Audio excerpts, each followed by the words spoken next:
بسم اللہ الرحمن الرحیم۔ السلام علیکم ورحمۃ اللہ وبرکاتہ۔ ناظرین گرامی، حلال رزق اور امام احمد بن حنبل رحمہ اللہ کا ایک واقعہ۔ ایک مرتبہ حضرت امام شافعی رحمہ اللہ نے حضرت امام احمد بن حنبل رحمہ اللہ کو خط لکھا کہ بہت عرصہ ہوا آپ تشریف نہیں لائی، آپ سے ملاقات کو جی چاہتا ہے۔ حضرت امام شافعی استاذ ہے اور حضرت امام احمد بن حنبل ان کے شاگرد ہے۔ حضرت امام شافعی کا قیام مصر میں تھا، اس لیے وہاں شوافع زیادہ ہے۔ جواب میں حضرت امام احمد بن حنبل نے فوراً اپنا پروگرام لکھ کر بھیج دیا کہ فلاں دن فلاں تاریخ کو آپ کی خدمت میں مصر میں حاضر ہو رہا ہوں۔ حضرت امام شافعی نے اپنے گھر والوں کو، اپنے ملنے جلنے والوں کو اور دوست احباب اور دوسری علماء کو ان کے آنے کی اطلاع دی، پھر ان کے دعوت اور ان کے استقبال کا خصوصی اہتمام کیا اور لوگوں سے بتایا اگرچہ وہ میرے شاگرد ہے مگر وہ ایک بڑی امام ہے، اللہ تعالی نے ان کو بڑا مرتبہ عطا فرمایا ہے۔ چنانچہ جس دن ان کو پہنچنا تھا اس دن امام شافعی اپنے شاگردوں اور دوسری علماء کو لے کر ان کے استقبال کے لیے شہر سے باہر تشریف لے گئے۔ اس وقت مصر کی جو بادشاہ تھی وہ بھی حضرت امام شافعی کے معتقد تھے، وہ بھی امام صاحب کے ساتھ استقبال کے لیے چلے گئے اور پھر بادشاہ کے ساتھ ان کی ارکان دولت بھی، وزراء اور امراء بھی آ گئی۔ وقت مقررہ پر حضرت امام احمد بن حنبل پہنچ گئی۔ حضرت امام شافعی نے ان کا بڑا شاندار استقبال کیا اور پھر عزت احترام کے ساتھ ان کو لے کر گھر پہنچ گئی اور ان کے لیے بہترین کھانے کا انتظام کیا۔ اس زمانے میں عام طور پر اولیاء اللہ اور بزرگوں کی شان یہ تھی کہ وہ کھانا بہت کم کھایا کرتے تھے اور رات بھر اللہ تعالیٰ کی عبادت کیا کرتے تھے۔ جب حضرت امام احمد بن حنبل کھانا کھانے بیٹھے تو دیر تک اس طرح کھانا کھاتے رہے جیسے کئی روز کی بھوکی ہے۔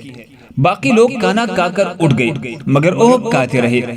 لوگ بہت متعجب ہوئے کہ حضرت امام شافعی نے ان کی تعریف کی تھی کہ بڑی اللہ والے اور بزرگ انسان ہیں، مگر یہ تو خوب پیٹ بھر کر کھانا کھا رہے ہیں۔ لوگوں میں اور گھر والوں میں ان کے بارے میں چی مگویا ہونے لگی، لیکن کوئی کچھ نہ بولا۔ پھر جس کمرے میں حضرت امام احمد بن حنبل کی رات کے وقت آرام کرنے کا انتظام کیا گیا، اس کمرے میں حضرت امام شافعی کی بچیوں نے ایک مصلی بچھا دیا، مسواک رکھ دی، استنجا کے لیے ڈیلے اور پانی رکھ دیا اور وضو کے لیے لوٹا بھر کر پانی رکھ دیا تاکہ جب وہ رات کو تہجد کے لیے انہیں یہ اٹھے تو انہیں کسی قسم کی کوئی پریشانی نہ ہو۔ اور اس زمانے میں رات کو تہجد کے لیے اٹھنا ایک عام معمول تھا۔ اللہ تبارک و تعالیٰ بچائے کہ ایک آج ہمارے زمانے میں یہ افسوسناک ماحول ہو گیا کہ صبح 8 بجے اور 9 بجے اٹھنا ہمارا معمول بن چکا ہے۔ اس زمانے میں تو عام لوگ بھی تہجد کی نماز پڑھا کرتے تھے اور قائم اللیل یعنی قیام اللیل ہوا کرتے تھے، اور جو علماء صلحاء تھے وہ تو رات کے وقت عبادت ہی کیا کرتے تھے۔ اللہ تبارک و تعالی ہم سب کو بھی تہجد پڑھنے کی توفیق عطا فرمائے۔ بہرحال حضرت امام احمد بن حنبل نے رات کو اس کمرے میں آرام کیا، صبح اٹھ کر فجر کی نماز پڑھنے چلے گئے۔ جیسی وہ نماز کے لیے نکلی تو حضرت امام شافعی کی بچیاں اس کمرے میں آ گئی تو وہاں دیکھا کہ پانی کا لوٹا ویسے ہی کا ویسا پانی سے بھرا ہوا ہے، نہ مسواک استعمال ہوئی، نہ ڈیلی استعمال ہوئی، نہ وضو کے لیے پانی استعمال ہوا، سب کچھ جیسا تھا ویسا ہی رکھا ہوا ہے۔ اب ان کے دل میں شبہ ہوا کہ شاید رات کو چونکہ زیادہ کالیا تھا اس لیے تہجد کے لیے آنکھ نہیں کھلی۔ جب فجر کی نماز پڑھ کر حضرت امام احمد بن حنبل تشریف لائے تو گھر والوں نے حضرت امام شافعی سے کہا، آپ نے فرمایا تھا کہ وہ تو بہت بڑے اللہ والے اور بڑے بزرگ ہیں، مگر رات کو انہیں کھانا بھی خوب کھایا اور رات کو ہم نے ان کی وضو اور استنجا کے لیے پانی اور ڈھیلے رکھے تھے، وہ بھی استعمال نہیں ہوئی۔ معلوم ہوا کہ رات کے تہجد کی نماز بھی نہیں پڑھی۔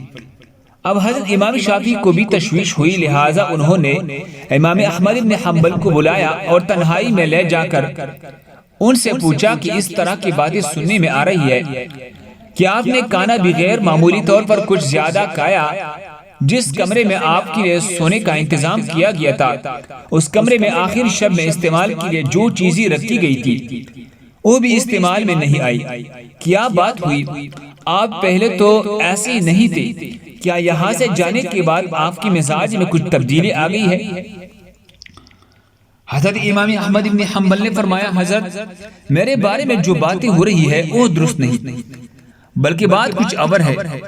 بات دراصل یہ ہے کہ جس وقت کھانا کھانے کے لیے آپ کے دسترخوان پر پہنچا اور جس وقت میں نے اس کمرے میں قدم رکھا تو میں نے دیکھا کہ اس کھانے کے حلال اور طیب ہونے کی وجہ سے وہ کمرہ نور سے چکا چونک ہو رہا ہے، اور یہ دیکھا کہ آسمان سے لے کر اس دسترخوان تک انوار کی بارش ہو رہی ہے۔ جب میں نے یہ صورتحال دیکھی تو میں نے سوچا کہ شاید اس سے زیادہ حلال اور طیب کھانا مجھے زندگی میں نہیں ملے گا، لہذا جتنا بھی زیادہ سے زیادہ اس کو کھایا جا سکے کھا لیا جائے۔ اس لیے اس کھانے کا ذرہ ذرہ ایمان کو اور دل کو روشن کرنے والا ہے، اس لیے مجھ سے جتنا زیادہ سے زیادہ کھانا کھایا جا سکا کھا لیا، اور میں نے یہ نہیں دیکھا کہ کون کتنا کھا رہا ہے، کون میرے بارے میں کیا سوچ رہا ہے۔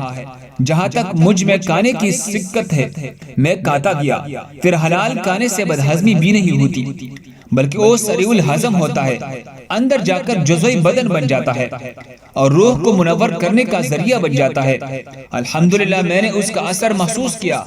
کھانا کھانے کے بعد نہ تو مجھے بدہضمی ہوئی نہ مجھے کوئی تکلیف ہوئی۔ پھر کھانا کھانے کے بعد عشاء کی نماز سے فارغ ہو کر جب میں اس کمرے میں پہنچا جہاں آپ نے میرے لیے آرام کا انتظام کیا تھا، وہاں جا کر تو میری حالت ہی بدلی ہوئی تھی اور سونے کو آرام کرنے کو طبیعت ہی نہیں چاہ رہی تھی۔ اگرچہ میں لمبا سفر کر کے آیا تھا مگر اس کھانے میں اتنی غذائیت اور توانائی تھی کہ میرے تھکان بھی ختم ہو گئی اور سستی بھی جاتی رہی۔ جب میں سونے کے لیے لیٹا تو مجھے نیند نہ آئی، لہٰذا میں لیٹا رہا اور لیٹے لیٹے قرآن و حدیث میں غور کرتا رہا، حتیٰ کہ پوری رات غور فکر کرتی ہوئی گزار دی۔ اس رات میں نے قرآن و حدیث سے 100 مسائل مستنبط کر لی، اور وہ مسائل ایسے تھے جس سے اس سے پہلے کبھی میرے ذہن میں آئی بھی نہیں تھی، نہ ان کے طرف کبھی خیال کیا تھا۔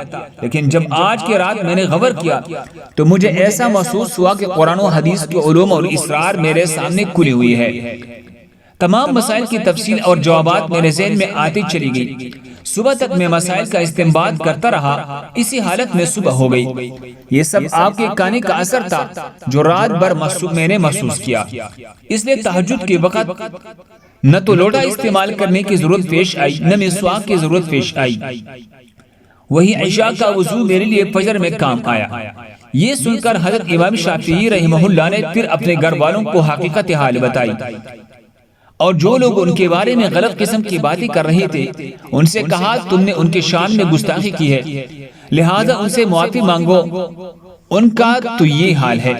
اس واقعے کا خلاصہ یہ ہے کہ واقعی ہمارے اندر جو دین کا جذبہ نہیں ہے، دین کی طرف میلان نہیں ہے، جب ہم جانتے ہیں کہ دین برحق ہے، آخرت برحق ہے، ہمیں آخرت کی طرف متوجہ ہونا چاہیے، پھر بھی دل اس طرف نہیں آتا، اس کی وجہ یہ ہے کہ ہمارے غذا میں مشتبہ غذا کا بڑا دخل ہے۔